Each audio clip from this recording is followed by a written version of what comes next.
우리가 성경을 읽어나가면서 특별히 창세기를 읽어나가면서 보게 되면 허벌판의 삭막한 광야에서 수백만 명의 사람들을 이끌고 나아가는 모세의 모습을 상상하게 되면 강하고 적극적인 모습으로 우리에게 비춰집니다. 그러나 모세가 창세기를 기록하고 출애굽기를 기록했을 때 그 기록의 문장 형식을 보게 되면 시의 형식을 빌어서 문장을 기록했습니다. 그래서 우리가 운문이라고 하죠. 우리가 현재 많은 책을 보고 소설을 보고 할 때 쓰는 그 글은 산문이라고 합니다. 이 산문 형식이 최초로 도입된 것은 플라톤 이후에 생긴 것이고, 그 전에는 모든 글을 쓸 때 완성된 문자가 부족했기 때문에 시나 운문의 형식으로 쓰여졌던 것입니다. 그러므로 이 성경 중에서도 특별히 창세기는 우리가 시인들의 시를 읽어나가듯이 시의 형식을 빌어 기록된 문장입니다. 시라고 하는 것은 말씀 원자에다가 신전 신자입니다. 또는 절사자라고도 합니다. 말씀으로 세운 신전이다. 말씀으로 세운 성전이다. 말씀으로 세운 집이다. 이런 말입니다. 그러면 하나님께서는 모세를 통하여 창세기를 시로 기록했을 때 어떤 집을 세우기를 원하셨을까? 또 집을 세운 다음에 그 집안의 빈 공간에 무엇으로 채우기를 원하셨을까? 그리고 채워진 그 집안에 그 공간에 누구와 함께 살기를 원하셨을까? 라는 생각이 먼저 들지 않을 수가 없습니다. 그런데도 그런 하나님의 마음을 알지 못한 우리들은 그 하나님의 집안에 처음으로 들어간 아담과 이브를 어떻게 생각해 오고 있습니까? 수십 세기 동안 사람들은 아담과 이브를 끊임없이 비난해 왔습니다. 그것이 뭡니까? 그들은 오리지널 신 원죄를 저질렀다는 비난을 끊임없이 아무 생각도 없이 내뱉는 인류 후손들의 비난을 그저 묵묵히 들어왔습니다.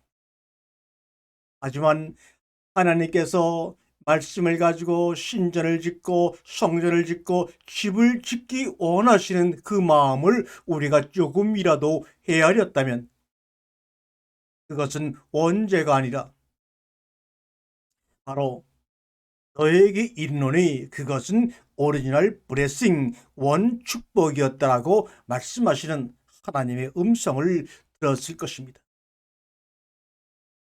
우리가 선악에 대한 지식을 함께한 이 사건이 없었다면 또 아담과 이브는 너희는 그 두 가지 가능성이 존재한다는 사실조차도 모르지 않았겠는가? 실제로 소위 아담의 타락 이전에는 이 두 가지 가능성은 존재하지 않았습니다. 어떤 악이라고 하는 것도 없었습니다. 모든 사람과 모든 것들이 영원한 완벽의 상태로 존재했습니다. 그것은 말 그대로 낙원이었습니다. 하지만 너희는 그것이 낙원임을 알지 못했고 그것을 완벽으로 체험할 수 없었습니다. 왜요? 그 에덴 동산 울타리 안에 정원 말고는 아무것도 아담과 이브를 알지 못했기 때문입니다. 이런 말이 있습니다. 우리는 우리가 기억하는 것을 기념한다, 믿는다 이런 말입니다. 그러므로 소위 우리가 믿습니다. 믿습니다는 것은 뭡니까? 우리가 기억하는 것에 한해서 기념한다 이런 말입니다. 메모리즈를 메모리얼라이즈 한다는 말입니다. 우리가 내 속에 기억하는 범위 안에서만 우리는 기념한다, 믿는다 합니다. 내가 이르노니 하나님의 사랑과 하나님의 자비와 하나님의 지혜와 하나님의 용서와 하나님의 의도와 하나님의 목적은 가장 극악한 범죄와 가장 극악한 범죄들까지 포용할 수 있을 만큼 충분히 넓고 크십니다. 당신이 이제 자신이 무엇을 찾으러 이 지구라는 아름다운 작은 별에 왔는지, 자신이 누구인지를 알러 이것에 와 있다는 사실을 깨달아야 합니다. 이것은 바로 에덴 울타리 안의 정원이 아니라 에덴 동산 바깥의 에클레시아라고 부르는 성소입니다. 갓난 아기가 자신에게 생명을 준 존재의 편안함과 안정감을 체험하는 그 잠깐 동안이라도 아기의 키와 몸무게를 재고 그 몸을 눌러보고 찔러보는 걸 참으면 안 되겠습니까?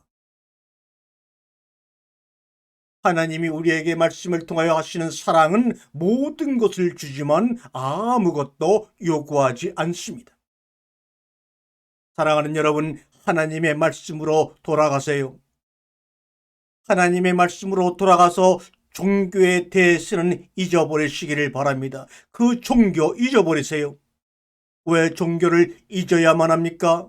왜 기독교를 잊어야만 합니까? 왜 불교를 잊어야만 합니까? 세상의 모든 종교를 잊어야만 합니까? 그것은 우리의 삶을 분열시키고 파괴하기 때문입니다.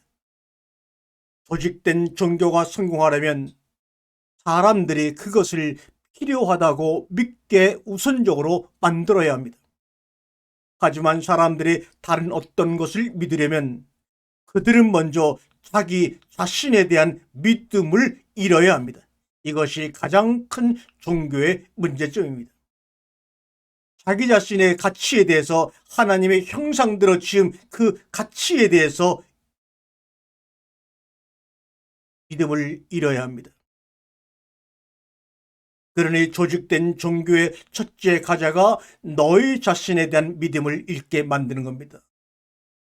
조직된 종교의 첫째 가자가 내 자신이 누구인지를 알지 못하게 담을 쌓아 막아버리는 겁니다.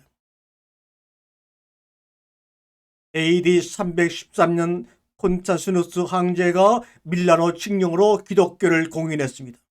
기독교에 대한 종교의 자유가 선포되었습니다. 그리고 392년에 데오도시우스 황제가 기독교를 국교로 만들어버리고 말았습니다. 모든 로마의 지배지역에서 기독교를 믿지 않으면 안 되게 되었습니다.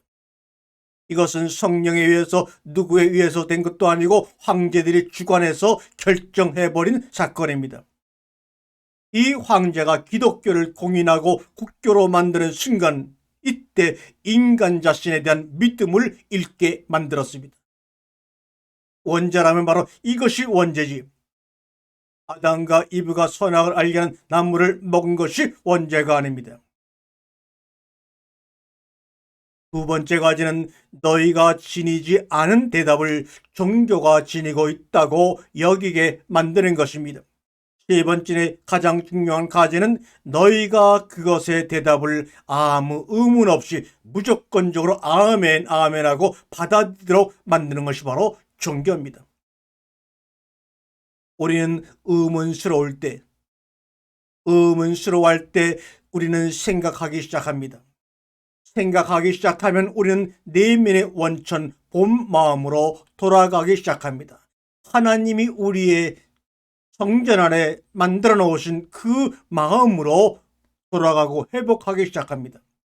종교는 너희가 그렇게 하도록 내버려둘 수 없다고 말합니다.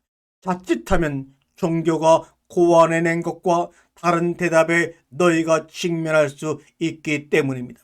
그래서 종교는 우리가 우리 자신을 끊임없이 의심하도록 만들어 갑니다. 거침없이 생각할 수 있는 우리 자신의 능력을 의심하도록 지금까지 그렇게 종교들은 어느 종교를 막론하고 우리 사람들을 그렇게 인도했습니다. 인간에게 자기 몸과 그 몸의 가장 자연스러운 기능들을 부끄러워하라고 말했던 것도 종교입니다. 한때는 인간이 그런 기능들을 삶의 가장 큰 선물로 찬양하던 그 자리에서 말입니다. 하나님의 큰 선물은 우리를 하나님의 형상과 모양대로 지으시고 창조하신 것입니다. 그런데도 불구하고 우리 인간들은 하나님을 질투하는 하나님으로 만들려는 사람들이 있습니다. 모든 것을 갖고 있고 모든 것일 때 도대체 누가 질투를 합니까? 또한 사람들은 하나님을 분노하는 신으로 만들려고 합니다. 하지만 어떤 것도 나를 다치거나 위태롭게 할 수 없을 때 도대체 무엇으로 하나님을 화나게 만들 수 있겠습니까? 때로는 하나님을 복수하는 신으로 만들려는 사람들이 있습니다. 하지만 존재하는 모든 것이 나 자신일 때 내가 누구에게 복수하겠습니까? 왜? 나 하나님은 너희를 낳고 창조하고 너희에게 창조할 힘을 주고 그런 다음 잘못된 선택을 했다고 해서 너희를 영원히 벌하겠는가? 나 하나님은 너희에게 이르노니 나는 그 같은 일을 하지 않을 것이라고 말씀합니다. 너희가 원하면 언제라도 너희 집으로 돌아올 수 있다. 너희가 원하면 언제라도 우리는 다시 함께 있을 수가 있다.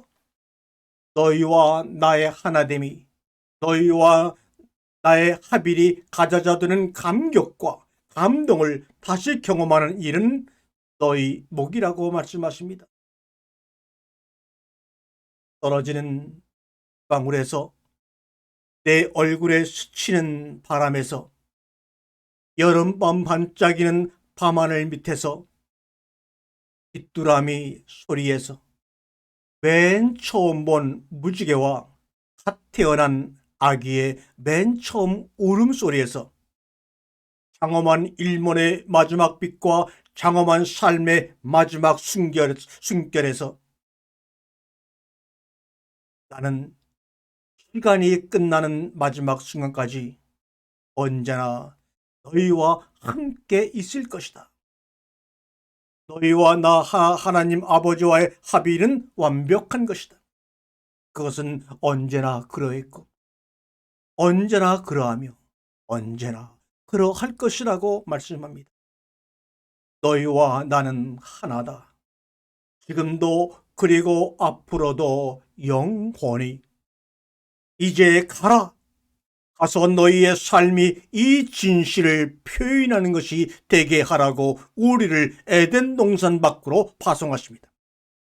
너희의 낮과 밤이 너희의 내면에 있는 가장 고귀한 생각에 반영이 되게 하라고 말씀합니다. 너희의 지금 순간들이 하나님이 너희를 통해 명백하게 드러낸 장엄한 황홀경으로 가득 차게 하라. 너희가 만나는 모든 사람에게 영원하고 조건 없는 사랑을 표현하라.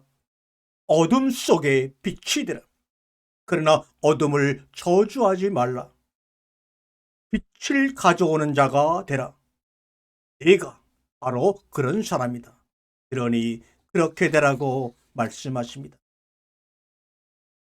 리도날드 월시의 시로 오늘의 말씀을 마무리하고자 합니다. 가장자리로 와. 안 돼, 무서워. 가장자리로 와. 안 돼, 떨어질 거야. 가장자리로 와. 그래서 그들이 오자 그는 그들을 떠밀었습니다. 그러자 그들은 하늘을 날았다. 이런 시입니다. 이 시는 창세기 1장 2절의 말씀과 같은 내용입니다. 하나님의 영이 수면 위에 운행하시니라. 운행한다. 라프라는 히브리 말입니다. 이 라프라는 말, 운행하다는 말은 신명기 32장 11절에 같은 단어가 사용되었는데 날개를 펴서 날개 위에 업었다 이런 말입니다. 마치 독수리가 그 보금자리를 뒤흔들고 새끼들 위에서 퍼덕이며 날개를 펴서 새끼들을 받아 그 날개 위에 업어 나르듯이. 또 에레미야 23장 9절에는 운행하시니라는 말이 떨리며 이렇게 번역되었습니다. 애언자들아 들어라. 내 심장이 내 속에서 터지고 내 뼈가 떨리며 내가 취한 사람처럼 되고 포도주에 골아 떨어진 사람처럼 되었으니 이것은 주님 때문이요 그의 거룩한 말씀 때문이다. 자, 이제 우리 함께 하늘을 날아보도록 하십시다. 아멘, 아멘.